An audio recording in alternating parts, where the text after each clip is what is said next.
Hello everyone, welcome to Law of Assumption Coaching. Thank you so much for coming back here again and I hope you guys are doing awesome. Alright, so आज मैं आप लोगों से बात करने वाली हूँ while doing any technique, while being in the manifestation journey, क्या आप लोगों के साथ भी overthinking की प्रॉब्लम होती है? क्या हम सोचना तो कुछ और चाहते हैं लेकिन बार बार दिमाग पास्ट की बातों में उलझ के रह जाता है या 3D की चीज़ों से ट्रिगर्ड होकर वो बार बार 3D में ही अटक के रह जाता है, जिसकी वजह से हम फ्यूचरिस्टिक चीज़ों को पॉसिबल होते हुए इमेजिनेशन में नहीं देख पाते। अगर ये आपके साथ भी परेशानी होती है, आपके मन में भी आता है कि मेरे थॉट्स बहुत ज़्यादा लाउड हैं, बहुत ज़्यादा स्कैटर्ड हैं, जब भी मैं आँख बंद करता हूँ तो या तो कुछ पास्ट में चीज़ें चलने लग जाती हैं माइंड में, या फ्यूचर के जो फियरफुल थॉट्स हैं, जो अंदर के आपके डाउट्स और फियर है, वो रैंडम सिनेरियो इमेजिनेशन में चलने लग जाते हैं, जिसकी वजह से विश फुलफिलमेंट स्टेट में रहना बहुत ही मुश्किल हो जाता है। अगर आपके साथ भी ये परेशानी होती है तो ये वीडियो लास्ट तक ज़रूर देखिएगा। It is going to help you in understanding yourself, that's number 1। Number 2 is ये परेशानी का सल्यूशन क्या है, आज हम उसके बारे में बात करेंगे। तो एक नेविल सर की एक कोटेशन है, you are already that which you want to be and your refusal to believe this is the only reason you do not see it. What does this mean? ये simple एक line में उन्होंने बहुत कुछ समझाने की कोशिश की है। नेविल सर यहाँ ये कह रहे हैं कि आप ऑलरेडी वो हैं जो आप बनना चाहते हैं, बस आपका बिलीफ, आपकी आइडेंटिटी जो आप इंटरनल लेवल पे अभी तक एक्सेप्ट नहीं कर पा रहे हैं, उस चीज़ को डिनाई कर रहा है। आपका माइंड पहले से ही नॉइजी हो, जिसमें पहले से ही इतने सारे इंट्रूसिव थॉट्स हैं, जिसमें पहले से ही आप इतनी सारी चीज़ों पे अपनी अवेयरनेस को लगा कर बैठे हुए हैं, तो क्या होगा, हर एक जो थॉट है वो चिल्ला चिल्ला कर आपके मन में शोर उत्पन्न कर रहा है। तो हम उस नए सेल्फ को एक्सेप्ट नहीं कर पाते, वो सेल्फ जिसको ये दिख रहा है कि इमेजिनेशन में उसकी डिज़ायर पूरी हो रही है, जिसको ये एहसास हो रहा है फीलिंग से कि यस, उसके जो सैट्स के टेक्निक है वो उस लेवल पे लेकर जा रही है कि जहाँ पर वो बिना किसी हाउ के बारे में सोचे, बिना किसी वेन के बारे में सोचे, अपनी डिज़ायर को पूरा होता हुआ देख सकता है। लेकिन वो हम एक्सेप्ट नहीं कर पाते क्योंकि हमारा लॉजिकल माइंड बार बार बीच पे आ जाता है। कभी वो पास्ट के थॉट्स को लेकर रेफरेंस देने लग जाता है, कभी वो फ्यूचरिस्टिक चीज़ों में जिसमें आपको डर लगता है, डाउट्स होते हैं, उसमें आके टिकने लग जाता है। ये चीज़ की वजह से आप नए सेल्फ को एक्सेप्ट नहीं कर पाते, जबकि एक्चुअल में जो नेविल सर कह रहे हैं वो यहाँ ये कह रहे हैं कि वो आप ऑलरेडी हो जो आप बनना चाहते हो। सिर्फ आपको इन जो नेगेटिव थॉट्स है ना, इनको अपने माइंड से हटाना है और अवेयरनेस उस जगह पर लगाना है जहां ऑलरेडी ये पॉसिबिलिटी दिखाई दे रही है आपको होते हुए, पूरा होते हुए आपको दिखाई दे रही है। जब आपके थॉट डिस्ट्रैक्ट करते हैं, प्लीज समझिए कि वो सिर्फ आपके पुराने स्टेट का रिफ्लेक्शन है, उसका आपकी करंट अजम्पशन से कोई लेना देना नहीं है। वो सिर्फ अपना काम कर रहा है क्योंकि उसका काम है आपके मन में जगह बनाना, इसलिए वो बार बार चीखता है अपनी जगह को हाईलाइट करने के लिए। ठीक है, अगर आप उसको डिसॉल्व करना स्टार्ट कर दें, आप उनसे एक डिस्टेंस बनाना स्टार्ट कर दें, उस पर अपनी अवेयरनेस लगाना छोड़ दें, उनसे लड़ना ज़रूरी नहीं है, सिर्फ ऑब्जर्व करिए और उनको जाने दीजिए। एक थॉट आया माइंड में, कोई एक थॉट आया, उसकी तरफ जब आप अटेंशन देना बंद कर देते हैं, वो थॉट सर्वाइव ही नहीं कर सकता है।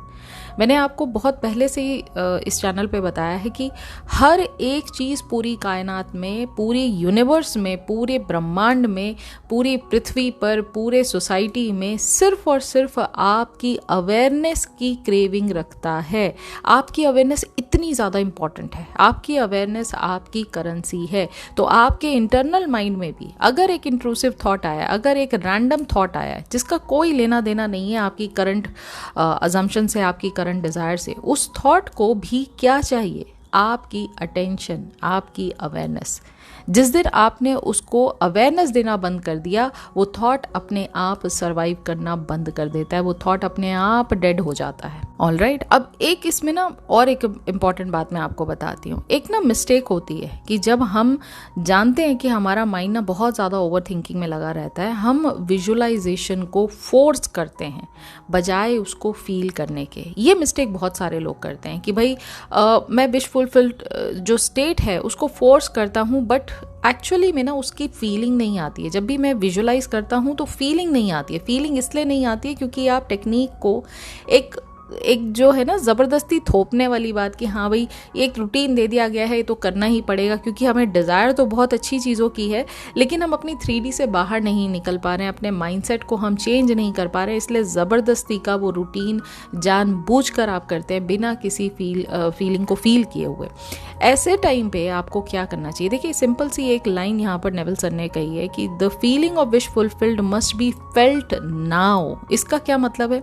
ये जो फीलिंग है कोई ड्रामेटिक या फोर्स्ड फीलिंग नहीं होती है। ये फीलिंग है आपकी विश फुलफिलमेंट की। ये फीलिंग है उस एहसास की कि मेरी डिज़ायर पूरी हो चुकी है। ये फीलिंग है उस एहसास की, उस इमोशन की कि सारा कंट्रोल मेरे हाथ में है और जब भी मैं चाहूँ, जो भी मैं चाहूँ वो मैं पा सकता हूँ। कहाँ पर? By being the creator in my imagination.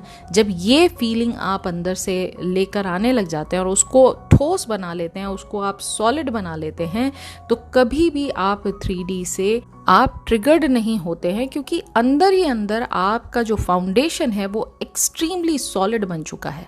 ठीक है, क्योंकि आप इस बात को जानते हैं कि मेरे इमेजिनेशन से मेरी रियलिटी का क्रिएशन होता है। ये फीलिंग इसलिए कहा गया है कि कोई फोर्स्ड फीलिंग नहीं है, बल्कि ये feeling it is almost like a state of knowing कि आपकी डिज़ायर ऑलरेडी हो चुकी है।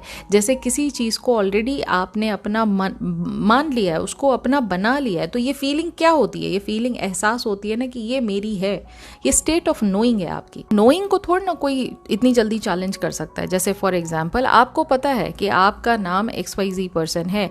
अब दुनिया में कोई भी इंसान आपको कहे कि नहीं आपका नाम ये नहीं है, आपको आके कोई भी कहे आपका नाम ये नहीं है, आपका नाम तो ये है, दूसरा कुछ नाम आपका बताता है कि ABC नाम है आपका, आप कहोगे ऐसा नहीं है, मेरा नाम यही है, क्योंकि आप उस स्टेट ऑफ नोइंग में जी रहे हो इतने सालों से कि यही मेरा नाम है। उसको कोई दुनिया की चीज़ हिला नहीं सकती है। Are you understanding the difference between the two? ठीक है, अपने आप से पूछिए, अगर मेरा डिज़ायर ऑलरेडी मेरा होता है तो मैं कैसे फील करूँगा?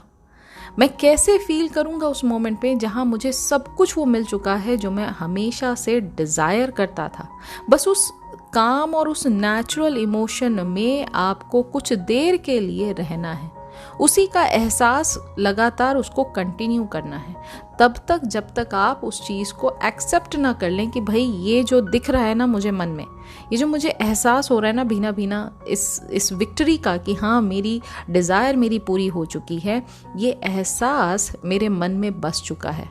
ये एहसास की जो इसकी जो कामनेस है, इसकी जो शांति है, इसका जो पीसफुलनेस है, वो मेरे मन में बस चुका है। जब हम कोई चीज़ को ऑलरेडी पा चुके होते हैं तो क्या मन में एंजाइटी होती है? नहीं होती है। क्या हम मन में डाउट्स लेकर आते हैं? नहीं लेकर आते हैं। क्या मन में हमारे फियर आता है किसी भी बात को लेकर, या मन में कोई नेगेटिव ख्याल आता है क्या? Absolutely not. क्यों? क्योंकि हमें जो चाहिए था वो ऑलरेडी मिल चुका है। आप उस रेस्टिंग इमोशन को फील करिए, सिर्फ इतना एहसास आपको करना है। ठीक है, अब फिर एक बात आती है, लोग आके कहते हैं लेकिन नेगेटिव थॉट्स तो बार बार आ जाते हैं, फिर उनका इम्पैक्ट होता है हमारे ऊपर, उसके लिए क्या करें? देखिए नेविल सर, मैं बार बार नेविल सर का इसलिए रेफरेंस यहाँ देती हूँ ताकि आपको समझ में आए कि ये बातें मैं नहीं कह रही हूँ, मैं नेविल सर की टीचिंग से आपको रिलेट करके सारी चीज़ें एक्सप्लेन कर रही हूँ और आपको उस पर कॉन्फिडेंस ज़्यादा आएगा। ये सिर्फ हवाई बातें नहीं है, ये प्रूवन फैक्ट है। It is written by Neville Goddard. Okay, तो उन्होंने एक लाइन कही है, you rise to a higher level of being by contemplating your self as already being that you which you want to be. इसका मतलब ये है कि थॉट्स को इम्पोर्टेंस देना मतलब उनके स्टेट में शिफ्ट हो जाना। थॉट्स तब तक पावरफुल हैं जब तक आप उनको अपना समझते हैं। अगर आप उनको अपना नहीं समझेंगे, दिन में तो 60,000 to 80,000 थॉट्स आते हैं, हर थॉट को आप सीरियस थोड़ा ना लेते हैं, सिर्फ उन थॉट्स को सीरियस लेते हैं जो किसी पर्टिकुलर पर्सन के बारे में होते हैं या किसी पर्टिकुलर इम्पॉर्टेंट टास्क के बारे में होते हैं, इम्पॉर्टेंट डिज़ायर के बारे में होते हैं, जिसको आप दिल से चाहते हैं। सिर्फ उन थॉट्स को आप दिल से लगाते हैं, उन थॉट्स को आप इम्पोर्टेंस देते हैं। तभी तो वो थॉट्स आपके लिए या तो मिराकल का काम करते हैं या डिजास्टर का काम करते हैं, क्योंकि मिराकल तब होगा जब आप पॉजिटिव सोचते हैं, डिजास्टर तब होगा जब आप नेगेटिव सोचते हैं। थॉट्स तो वही हैं, आए और गए। इंपॉर्टेंस जब आपने देना शुरू किया, वो थॉट्स का क्रिएशन 3D में आना स्टार्ट हो गया। इतनी वैल्यू रखती है आपकी अवेयरनेस, ये देखिए आप, ठीक है। तो थॉट्स को सिर्फ एक नोटिफिकेशन की तरह देखिए। हाँ, कुछ आया मन में, ये एक थॉट है, उसको पहले अपने आप को एड्रेस कीजिए, ये एक थॉट है। कोई भी बात, अगर सपोज करिए एसपी से रिलेटेड आपके मन में कुछ चल रहा है कि भाई एसपी तो थर्ड पार्टी के साथ इन्वॉल्व है, वो अगर थर्ड पार्टी के साथ इन्वॉल्व है तो वो मुझे चूज क्यों करेगा, ये एक थॉट है। मैं फिर कह रही हूँ, ये एक थॉट है। क्या ये थॉट सत्य है, परम सत्य है, अल्टीमेट ट्रूथ है? Absolutely not. क्या ये जो थॉट है ये मेरी एक इंटरनल जो सोच है उसका एक उपज है? बिल्कुल हाँ। क्या ये थॉट की पॉसिबिलिटी 100% फ्यूचर में दिखाई दे रही है मुझे होते हुई? Absolutely not. तो मुझे क्या करना है इस थॉट का भाई, जब मुझे पता है कि ये फ्यूचर में मेरे किसी काम का नहीं है, इसकी कोई गारंटी नहीं है कि ये फ्यूचर में मेरे लिए जो आ रहा है दिमाग में वही करके दिखाएगा, इसकी कोई गारंटी नहीं है, तो मैं क्यों इसको इतना इंपॉर्टेंस दे रही हूँ? थॉट है, थॉट को आने दीजिए और जाने दीजिए। सिर्फ एक लॉजिकल माइंड का एक फंक्शन है जो ये थॉट निकाल के आपके मन में लेकर आ रहा है। अब ये मेरे ऊपर है कि मैं इस थॉट को क्या इंपॉर्टेंस दे सकती हूँ या नहीं दे सकती हूँ। तो अपने आप से क्वेश्चन पूछिए, क्या ये थॉट मेरी डिजायर्ड रियलिटी के साथ अलाइंड है?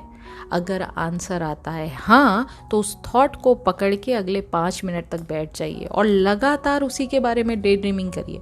सिर्फ सोचते रहिए कितना अच्छा होगा, मेरी जॉब लग जाएगी डिज़ायर्ड कंपनी में, कितना अच्छा होगा जब मेरी पहली सैलरी आएगी उस जॉब से, कितना अच्छा होगा जब मैं उस सैलरी के साथ अपनी पूरी फैमिली को बाहर लेकर जाऊंगा या जाऊंगी। Same goes for any other desire. आप थोड़ी देर के लिए डे ड्रीमिंग में खो जाइए, 5 मिनट तक उसके पीछे लगे रहिए कि हाँ ये थॉट मेरी डिज़ायर्ड रियलिटी के साथ अलाइंड है, इस पर तो मुझे अवेयरनेस लगाना बनता है। आप सोच समझ कर अपनी अवेयरनेस की करेंसी को खर्च करिए ना। जब आप ढंग की जगह इन्वेस्टमेंट करेंगे तो ROI भी तो आपका बढ़िया आएगा। आप लगा ही गलत जगह इन्वेस्टमेंट रहे हैं अपनी करेंसी की, तो फिर रिजल्ट क्या आएगा? रिजल्ट भी तो नेगेटिव आएगा, राइट? तो उनको सिर्फ एक नोटिफिकेशन की तरह देखिए। देखा, सुना, समझा, अगर वो मेरे मतलब का नहीं है उसको इग्नोर कर दिया, और फिर उसके बाद अवेयरनेस को कहाँ लगाया? वहाँ लगाया जहाँ उसकी ज़रूरत है, यानी अपनी उस अवेयरनेस को उस नेगेटिव थॉट से हटा के पॉजिटिव थॉट पर लगाया। हमारी डिज़ायर्ड रियलिटी जो विश फुलफिलमेंट जो हमारा सीन है उस पर लगाया। अपने उस एफर्मेशन पर लगाया जो ये बात बताती है कि मेरी डिज़ायर पूरी हो चुकी है। आप वहाँ ध्यान लगा रहे हैं। दोनों में डिफरेंस समझ रहे हैं आप? कितना सरल तरीके से आप अपनी लाइफ को चेंज कर सकते हैं। लेकिन फिर वही बात है, सारी की सारी पावर है ना, सारा कंट्रोल आपके हाथ में दिया हुआ है। आप खुद ही नहीं चेंज करना चाहेंगे तो फिर दुनिया का कोई इंसान आपको हेल्प नहीं कर सकता। समझ रहे हैं आप? अच्छा, फिर एक और बात आती है कि एक स्टेट है और एक टेक्निक है, दोनों में क्या ज़रूरी है? मैं हर टेक्निक को ट्राई करता हूँ बट रिजल्ट नहीं मिलता है, यानी आप टेक्निक तो बहुत सारी कर रहे हैं लेकिन हम उस स्टेट तक नहीं पहुंच पा रहे हैं, रिजल्ट हमें नहीं मिल पा रहा है। अगेन यहाँ पर मैं एक लाइन बताऊंगी नेविल सर की, you must assume the feeling of wish fulfil until your assumption has all the sensory vividness of reality. ये लाइन उन्होंने क्यों मेंशन किया है? सिर्फ अगर स्टेट्स तक ही बात रहनी होती तो स्टेट के बारे में तो वो बहुत पहले बता चुके थे। ये सेंसरी विविडनेस के बारे में, जो 5 सेंसेस के बारे में उन्होंने बार बार हाईलाइट किया है, बार बार एम्फसाइज किया है इस पर। ऐसा क्यों किया है? उसका रीज़न ये है क्योंकि टेक्निक सिर्फ एक जरिया है, एक टूल है। ये एक अल्टीमेट एम नहीं है, अल्टीमेट गोल नहीं है। ध्यान से समझिए, आपकी स्टेट चेंज होना ये अल्टीमेट एम है। और स्टेट कैसे चेंज होती है? जैसे इसको इस तरह से समझिए कि आपको ना सपोज करिए कि 10 kg वेट कम करना है, एक एग्जाम्पल के तौर पे। तब अब उस 10 kg वेट को कम करने के लिए आपके पास बहुत सारे जरिया हैं। आप डाइट को कंट्रोल कर सकते हैं, आप एक्सरसाइज कर सकते हैं, एक्सरसाइज में भी आप एरोबिक्स कर सकते हैं, आप जुम्बा कर सकते हैं, आप फिटनेस के लिए कोई और प्रोग्राम कर सकते हैं, आप रनिंग कर सकते हैं। There are so many different techniques, right? ये आपके ऊपर है कि आप उस टेक्निक को कितना ज़्यादा इंजॉय करते हैं और कितना बार उसको डेडिकेटेडली करने की कोशिश करते हैं। क्या वो टेक्निक अल्टीमेट एम है करने के लिए? नहीं, वो टेक्निक अल्टीमेट एम नहीं है हमारा, वो सिर्फ एक जरिया है हमारे अल्टीमेट एम तक पहुंचने के लिए। अल्टीमेट एम हमारा सिर्फ एक ही है, which is shedding that 10 kgs of weight, right? और उसके लिए हम जो भी चाहें वो टेक्निक का इस्तेमाल कर सकते हैं। तो कोई भी टेक्निक आपके लिए सिर्फ एक टूल का काम करती है। मेन एम आपका उस टूल को यूज़ करते करते उस स्टेट तक पहुंचना है जहां पर आपको ये एहसास होने लग जाए कि मेरी डिज़ायर मेरी अपनी हो चुकी है, इट इज़ ऑलरेडी फुलफिल्ड। और ये वर्जन के रूप में जब आप अपने आप को देखते हैं कि now I am that person जिसकी डिज़ायर पूरी हो चुकी है, now this person is absolutely in the काम पोजीशन, वो हमेशा की तरह नॉर्मली मुस्कुरा रहा है, अंदर से हैप्पी स्टेट में है और काम है, चिल है लाइफ में, ये है आपका desired version of your self, right? जिसमें आप अपने आप को ऑलरेडी फुलफिल्ड वर्जन के रूप में महसूस करते हो। ठीक है, तो आज डिसाइड करो कि आप वही हो जो आप बनना चाहते थे। एक बार जब आपने डिसाइड कर लिया, बस अब उस डिसीजन के साथ आपको अलाइंड रहना है एक टेक्निक का इस्तेमाल करते करते। तब ये पूरा का पूरा प्रोसेस बड़ा पावरफुल हो जाता है, क्योंकि आप अंदर से भी वही हो और टेक्निक भी वही कर रहे हो। तो लॉजिकल माइंड का जो बीच में इंटरप्शन होता है ना, वो धीरे धीरे फेड अवे होना स्टार्ट हो जाता है, वो डिसॉल्व होना स्टार्ट हो जाता है, वो अब आपको इंटरप्ट नहीं करता। तो अंदर से जब आप इनर रियलिटी के तौर पे अपने आप को वर्जन में ऑलरेडी देख रहे हैं जिसके पास ये डिज़ायर है, तो 3D में उसी चीज़ का तो रिफ्लेक्शन बाहर आता है। तो चीज़ें आप देखेंगे कि बिना किसी एफर्ट के, बिना किसी फिजिकल एफर्ट के चीज़ें 3D में बदलना स्टार्ट कर देती। और सबसे ज़रूरी चीज़, अगर आप किसी भी परेशानी को ना फेस कर रहे हैं तो उस परेशानी को डिनायल मत रखिए, मतलब उसको डिनाई मत करिए। अगर आप कहते हैं कि भाई मैं ओवर थिंकिंग बहुत करता हूँ या करती हूँ, मेरा दिमाग ना बहुत ज़्यादा चलता है, मेरे तो आदत है ओवर थिंकिंग करने की, ओके, आप जब तक इस बात को एक्सेप्ट नहीं कर लेते that yes I am an over thinker और काफ़ी नॉइस फील करता हूँ मैं अंदर से, ठीक है, जब आप इस चीज़ को एक्सेप्ट कर लेंगे ना, तो आप अपने आप को फोर्स नहीं कर रहे हैं बार बार साइलेंस की तरफ ले जाने के लिए। आप पहले ये बात मान रहे हैं कि हाँ भाई मेरे अंदर ये प्रॉब्लम है कि मैं थोड़ा ज़्यादा चीज़ों के बारे में ओवर थिंक करता हूँ। उस स्टेट को पहले आप एक्सेप्ट करते। जब आप जो हैं, जब वैसे ही खुद को एक्सेप्ट कर लेते ना, तो आप उसको काटते नहीं हैं अंदर से। आप अपने आप को क्रिटिसाइज नहीं करते कि देखो तुम्हारे अंदर तो ये परेशानी है। नहीं भाई, ठीक है, I am one of a kind और मेरा ये एक बाय डिफ़ॉल्ट फंक्शन है कि मैं चीज़ों के बारे में ज़्यादा सोचता हूँ, ठीक है। तो इसमें हमें किसी चीज़ को एक नेगेटिव वे में लेने की ज़रूरत नहीं है। अब इसको इस तरह से देखो कि आपका जो माइंड है ना, वो एक फिश बोल की तरह, एक मछली का जो टैंक होता है, एक्वेरियम होता है, वो कैसा होता है, उसमें साफ साफ सब कुछ हमें दिखाई दे रहा होता है। जब भी आप उस मछली को ध्यान से देखोगे ना, उस फिश टैंक को ध्यान से देखोगे, तो उसमें आप देखोगे लगातार नॉन स्टॉप जो फिशेस होती हैं वो मूव करती रहती हैं।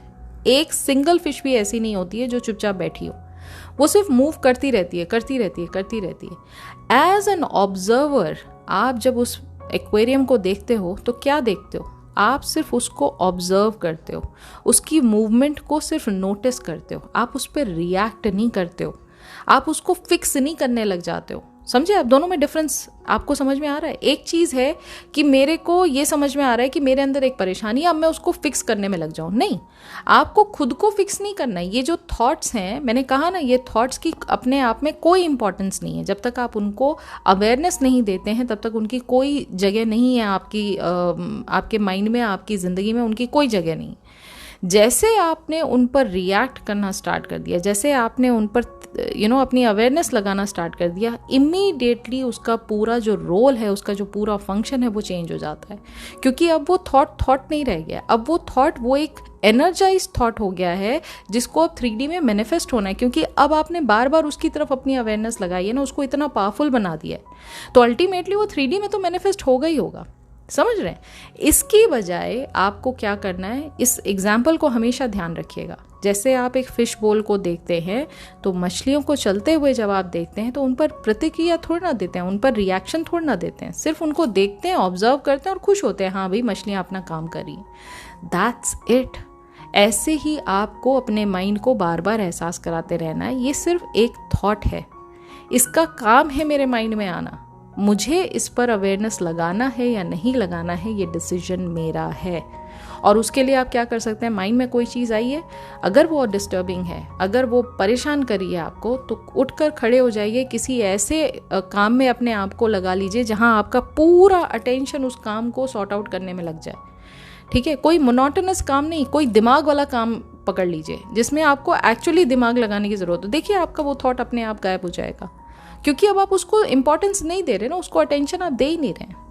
आप ओवर थिंकिंग करते हो, आप एक ओवर थिंकर हो, आप चीज़ों के पीछे एक थॉट से ज़्यादा थॉट्स के बारे में पॉसिबिलिटी सोच लेते हो, दैट्स ओके। ये कोई नेगेटिव चीज़ नहीं है। जब आप इस चीज़ को ऐसे ही एक्सेप्ट कर लेते हो, तो अंदर से बार बार एक बगावत जो होती है ना कि नहीं नहीं मुझे तो कुछ और बनना था, ये तो ओवर थिंकिंग मेरे अंदर एक नेगेटिव चीज़ है, ये मुझे बदलनी है, ये आपके अंदर नहीं आएगा। फिर आप थॉट्स को आने दोगे और जाने दोगे, इन पर आप रिएक्ट नहीं करोगे। बिना रिएक्ट किए जब आप किसी भी थॉट को आने जाने दोगे, तो आप नोटिस करेंगे कि वो थॉट खुद ब खुद शांत होने लग जाएगा। वो आपके मन में स्टे नहीं करेगा, क्योंकि अब आप उस पर ध्यान नहीं दे रहे। ठीक है, अब एक और लास्ट बात जो मैं आपसे यहाँ कहना चाहती हूँ, जब भी आप विजुलाइज करें, हर विजुलाइजेशन से पहले, हर इमेजिनल सीन से पहले थोड़ी देर के लिए एक तो मेडिटेशन ज़रूर करिए। मेडिटेशन से आपके जो भी बेकार के, जो बिना किसी सर और पैर के जो थॉट्स आते हैं ना, जो रैंडम थॉट्स आते हैं, उनमें काफ़ी हद तक आप देखेंगे कि उनमें एक नंबर उनका कम हो गया है, वो बहुत कम थॉट्स आते हैं, क्योंकि मेडिटेशन से आप खुद की अवेयरनेस और आपके रैंडम थॉट के बीच में एक डिस्टेंस, एक स्पेस क्रिएट करना सीख जाते हैं। तो meditation is very much essential. ठीक है, साथ ही साथ हर विजुअलाइजेशन से पहले, हर इमेजिनल सीन से पहले, हर सैट से पहले थोड़ी देर के लिए बस ये महसूस करिए कि आई एम, मैं प्योर कॉन्शियसनेस हूँ। I am not defined by these thoughts, I am pure consciousness. ये मेरा डिसीजन है कि इस आई एमनेस के साथ मैं अपने आप को किस वर्ड के लिए एसोसिएट करना चाहता हूँ। जैसे कि आई एम काम, ये आपने डिसाइड किया है कि अब इस मोमेंट में आप इस प्योर कॉन्शियसनेस को क्या फील कराना चाहते हो। आप इस वर्ड को जब यूज़ करते हो आई एम काम, तो आपका मन खुद ब खुद उस वर्ड की जो मीनिंग है उसको फॉलो करने लग जाता है। प्योर कॉन्शियसनेस उसी तरह अपना रूप बदलने लग जाती है। ठीक है, तो सबसे पहले आई एमनेस को जीना सीखिए। थॉट्स को जीने की ज़रूरत नहीं है, आई एमनेस को जीना सीखिए। कोई आपको इसमें सेकंड थॉट देने की ज़रूरत नहीं है। जब जब आपको ये ख्याल आए कि ये थॉट्स मुझे परेशान कर रहे हैं, बार बार खुद को ये बात रिमाइंड कराते हुए कहिए कि I am not defined by my thoughts, मैं इन थॉट्स से डिफाइन नहीं किया जाता हूँ या की जाती हूँ। ये थॉट्स रैंडम हैं, आते हैं और जाते हैं। मैं कौन हूँ? आई एम प्योर कॉन्शियसनेस, जिसके लिए कोई भी चीज़ दुनिया की इम्पॉसिबल नहीं है। वो जब चाहे, जो चाहे, अपना वो एक स्टेट बदल के उस एक्सपीरियंस को गेन कर सकती है। आई एम दैट पावरफुल। सब कुछ आई एमनेस ही तो है। एम आई राइट और रॉन्ग? बस अवेयरनेस में आपको ठहरना है, अवेयरनेस को एहसास करना है। ठीक है, जैसे नेविल सर ने कहा, be still and know that I am God. ये be still and know that I am God का मतलब क्या है यहाँ पर? इसका सिंपल मतलब ये है कि पहचानिए खुद को। आप वो पावर हैं जिसके लिए दुनिया की कोई भी चीज़ इम्पॉसिबल नहीं है पाना। I am God, be still and know I am God, I am the God of my reality. Right, जब तक हम आई एम के बेस पर ग्राउंडेड नहीं होते हैं, हम डिज़ायर्ड स्टेट को फोर्स करते रहेंगे। पर जब आप स्टिल हो जाते हैं, जब आप एक जगह ठहर जाते हैं, इसीलिए कहा जाता है ना, always live in the present moment, क्योंकि पास्ट निकल चुका है, फ्यूचर आने वाला है। All you have got is this present moment. तो when you are living in this present moment, in this present moment, आपकी इमेजिनेशन हमेशा आपके साथ है ना। इमेजिनेशन से डीलेड फॉर्म में आपका जो फ्यूचर में रियलिटी दिखाई देती है, वो डीलेड फॉर्म का पास्ट जो थॉट्स हैं उनका डीलेड फॉर्म का क्रिएशन आपको दिखाई देता है। तो वो डीलेड फॉर्म तो तब आएगा ना जब आज उसको आप क्रिएट करोगे। और आज क्रिएट करने के लिए इस प्रेजेंट मोमेंट में खुद की पावर को हाईलाइट करना बहुत ज़रूरी है। और खुद की पावर क्या है? Be still and know that I am God. You are the God of your reality, you are that powerful. तो इमेजिनेशन ऑटोमेटिकली वो जो एक डिवाइन स्टेट है उससे कनेक्ट हो जाती है, और वहाँ से जैसे आप बोलते हैं I am this, I am that, आपकी pure consciousness without thinking the how and the when, because जो हाउ और व्हेन है वो 3D रियलिटी का कॉन्सेप्ट है, 5D रियलिटी यानी जो प्योर कॉन्शियसनेस है उसका रेलेवेंस नहीं है वो। तो बिना ये सोचे कि कैसे होगा, कब होगा, the moment, the second you से आई एम रिच, आपकी स्टेट उसी चीज़ को एक्सपीरियंस करने लग जाती है इमेजिनेशन में। व्हेन यू से आई एम लव्ड, उसी तरह से प्योर कॉन्शियसनेस मोल्ड होने लग जाती है। That's how powerful you are. That's how the power of consciousness within you is for you. ठीक है, तो उस चीज़ को रियलाइज़ करना बहुत ज़रूरी है। तो ख़ास बातें जो आज हमने सीखी ओवर थिंकर्स के लिए ये वीडियो थी। हमने क्या सीखा कि आपके थॉट्स रियलिटी नहीं है, आपके थॉट्स आपको डिफाइन नहीं करते हैं, आप अपने आप में प्योर कॉन्शियसनेस हैं। आपकी अवेयरनेस हर एक थॉट को जीवित करती है, हर एक थॉट में जान डालती है। अगर अवेयरनेस नहीं डालेंगे थॉट्स का कोई रेलेवेंस नहीं है। अवेयरनेस से हर एक चीज़ का क्रिएशन होता है। अवेयरनेस जब आप इमेजिनेशन में लगाते हैं तो वो इमेजिनेशन भी 3D रियलिटी में जीवित होती है। That's how powerful your awareness is. फिर हमने सीखा कि टेक्निक्स एक जरिया है, बाकी हमें स्टेट में जीवित रहना है, अपनी अवेयरनेस को उस स्टेट पर लेकर जाना है जहाँ पर हमें विश फुलफिलमेंट का एहसास महसूस हो। हमें आई एमनेस में जीवित रहना है, हमें प्योर कॉन्शियसनेस को बार बार एहसास कराना है खुद को कि हम प्योर कॉन्शियसनेस हैं। हम बाकी दुनिया से डिफाइन नहीं किए जाते हैं, हम अपने अंदर खुद के लिए जो बातें सत्य बताते हैं हम वही चीज़ से अपनी लाइफ में 3D का क्रिएशन करते हैं। तो हर एक चीज़, हर एक स्टेट आपकी अवेयरनेस से क्रिएट होती है। ठीक है, हमेशा जो आपका एंड सीन है उसको अज्यूम करके चलिए कि पॉसिबिलिटी ये भी है तो मेरा अवेयरनेस इस पर ज़्यादा रहेगा। हमेशा रेस्ट करिए अपनी आई एमनेस में। ओके और जो भी आपके पुराने थॉट्स हैं, जो पास्ट के थॉट्स थे या जो फ्यूचर के फियर्स हैं, उन पर इतना जो अवेयरनेस है अपना मत लगाइए। उसकी जगह अपने आप को एंगेज करिए, प्रेजेंट में रहिए, अपने आप को एंगेज करिए। कोई मानसिक जो हार्ड काम है उन पर फोकस करिए, क्योंकि जब भी आप मानसिक तौर पे किसी चीज़ में एंगेज होते हैं इंट्रूसिव थॉट्स आपको परेशान नहीं करते हैं। ओके तो दिस इज़ इट। ये आज की वीडियो थी। आई होप ये वीडियो थोड़ी सी लंबी हो गई, लेकिन मैं समझती हूँ कि वीडियो को आपने डीपली समझा होगा, कैसे अपने इंट्रूसिव थॉट को चेंज करना है, कैसे अपने माइंडसेट को बदलना है। इन सारी बातों को आपने ठीक से सीखा होगा। और अगर आज का ये एफर्ट आपको पसंद आया तो प्लीज़ वीडियो को लाइक ज़रूर कीजिएगा। लाइक करने के साथ साथ वीडियो से आपने टेक अवे क्या लिया मुझे कॉमेंट बॉक्स में लिखकर ज़रूर बताइएगा। अगर न्यू है चैनल पर तो सब्सक्राइब कर लीजिए। आप साथ ही साथ इंस्टाग्राम पर भी मुझे फॉलो कर सकते हैं। My handle is law of assumption coaching. अगर आप 1-to-1 कोचिंग लेने में इंटरेस्टेड हैं तो there is only 1 seat left which is for I think 29th और 30th के लिए शायद एक सीट अवेलेबल है। बस बाकी सारी सीट्स जो हैं 1-to-1 कोचिंग की सब ऑलरेडी फुल हो चुकी हैं। अगर आप इंटरेस्टेड हैं तो you can contact me on the given number.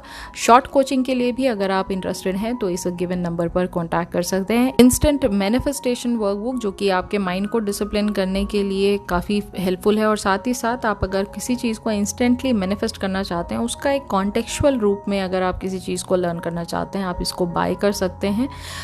अगर आप टाइम क्रंच में कोई डिज़ायर को मैनिफेस्ट करना चाहते हैं तो there is a workbook by the name time crunch manifestation workbook. आप चाहें तो इसको भी बाय कर सकते हैं। अगेन इन दोनों वर्कबुक के लिए भी आप गिवन नंबर पर मुझे कॉन्टैक्ट कर सकते हैं। That's it for today. Now I will be meeting you very soon in the next video. तब तक अपना ख्याल रखिए एंड हैप्पी मैनिफेस्टिंग।